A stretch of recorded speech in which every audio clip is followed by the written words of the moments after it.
উপস্থাপনা সেটা একটু প্রকৃতি কেন্দ্রিক। গোলকটা কিন্তু বেশ অনেকখানি অংশ, এরকম বাঁশ কাটিং করে করে কিন্তু একটা এরকম খাঁচা রয়েছে, ভেতরে কিন্তু অলরেডি ভীমের কাজ চলছে। এই বিষয়টাতে প্রকৃতির আরাধনা করছে। হ্যালো বন্ধুরা, তো কেমন আছো তোমরা সবাই? আমি আজকে চলে এসেছি তোমাদের জন্য আরো একটা নতুন ভিডিও নিয়ে। এই মুহূর্তে রয়েছে সাউথ কলকাতার, বলা যেতে পারে একদম সাউথ জোনে রয়েছে সাউথ সিটি মলের একদম কাছে। সাউথ সিটির মলের কাছে বলতে কিন্তু আমরা প্রথমেই একটা পুজো আমাদের মাথায় আসে, সেটা হচ্ছে তালতলা গ্রাউন্ড বা ইডিএফ এর গ্রাউন্ডে যে পুজোটা হয় পল্লী মঙ্গল সমিতি, সেই পুজোর কথা আজকে তোমাদেরকে দেখাবো। পল্লী মঙ্গল সমিতির এবছরের কি উপস্থাপনা রয়েছে, কেমন ভাবে মণ্ডপ সেজে উঠছে তার ঝলক। সেই যে দূরে দেখা যাচ্ছে সাউথ সিটি মল, জাস্ট সাউথ সিটি মল থেকে দুপা এগিয়ে এলেই হচ্ছে এই গ্রাউন্ড। এই গ্রাউন্ডেই কিন্তু পুজো হয়, সবটাই তোমাদেরকে দেখাবো, সামনে নিয়ে যাব। তার আগে দেখিয়ে দিই, ওই পারে কিন্তু একটা ব্যানার রয়েছে। তো যদি ব্যানারটা তোমাদেরকে দেখাই ভালো করে, যদি একটু জুম করে দেখাই, বহে নিরন্তর অনন্ত আনন্দ ধারা, ভাবনায় রিন্টু কোনার ও মধুসূদন দাস, পল্লী মঙ্গল সমিতির এবছরের উপস্থাপনা।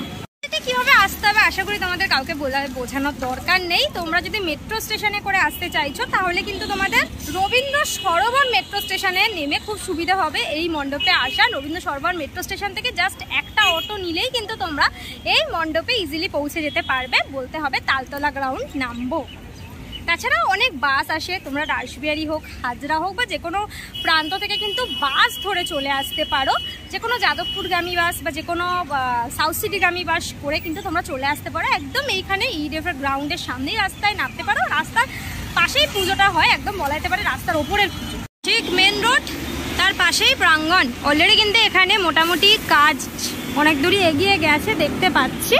বেশ সুন্দর করে কিন্তু চারিপাশটাকে সাজানো হচ্ছে। যদিও এবছরের যে উপস্থাপনা সেটা একটু প্রকৃতি কেন্দ্রিক বিষয়টাকে কিন্তু বেশ সুন্দরভাবে এখানে ব্যাখ্যা করা হবে। দেখতে পাচ্ছ অলরেডি এই পাশে কিন্তু এরকম একটা বাঁশের স্ট্রাকচার রয়েছে, আর মিডিলে কিন্তু একটা বিশাল বড় গোলকের মতন অংশ আমি দেখতে পাচ্ছি।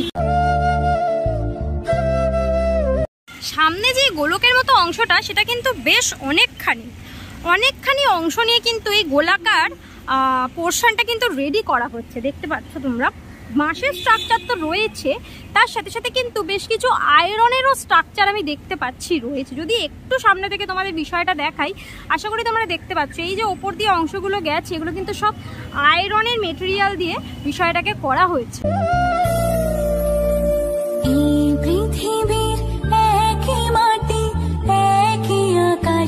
যদি একটা সাইড থেকে অংশটা দেখি তাহলে কিন্তু বিষয়টাকে ভালো করে বোঝা যাচ্ছে যে এই গোলকটা কিন্তু বেশ অনেকখানি অংশ। যদি একটু নিচের পোর্শনটা দেখাই তাহলে তোমরা বুঝতে পারবে যে কতটা অংশ নিয়ে এই গোলকটাকে রেডি করা হচ্ছে সামনের পোর্শনে মণ্ডপ।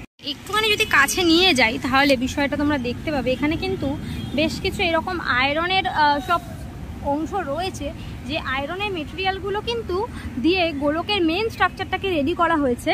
এই হচ্ছে আয়রনের স্ট্রাকচার, এর ভেতরে কিন্তু বাঁশের স্ট্রাকচার রয়েছে, মানে বাঁশ কাটিং করে করে কিন্তু ভেতরের স্ট্রাকচারটাকে রেডি করা হয়েছে।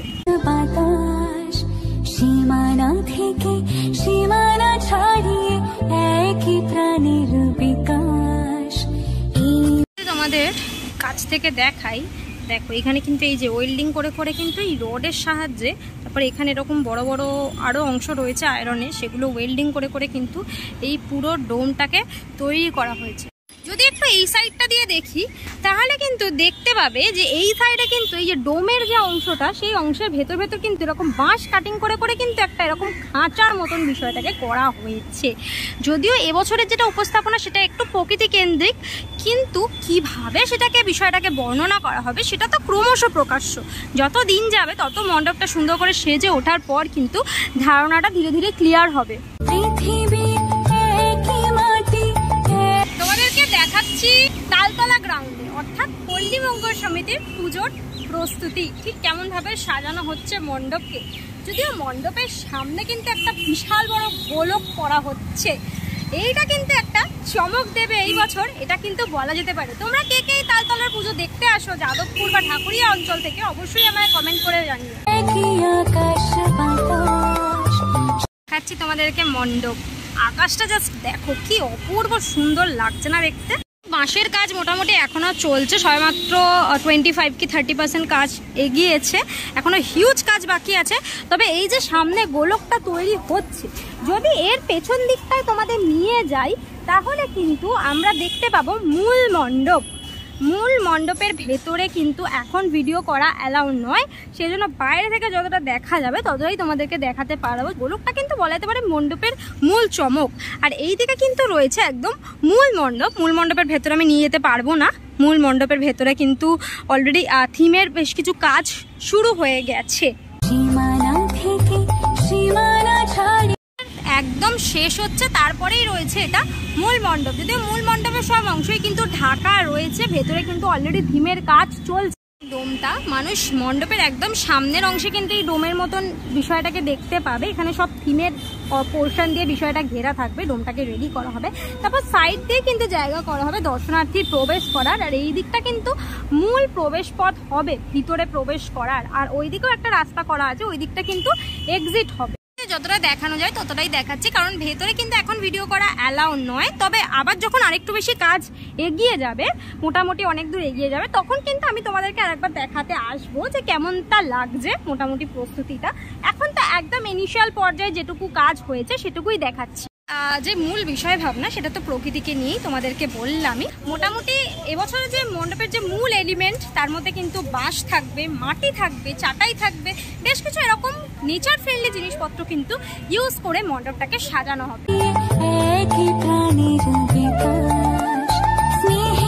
পুরো টোটাল মণ্ডপ এই হচ্ছে মূল মণ্ডপ, যেখানে কিন্তু মাতৃ প্রতিমা থাকবে ভিতরে।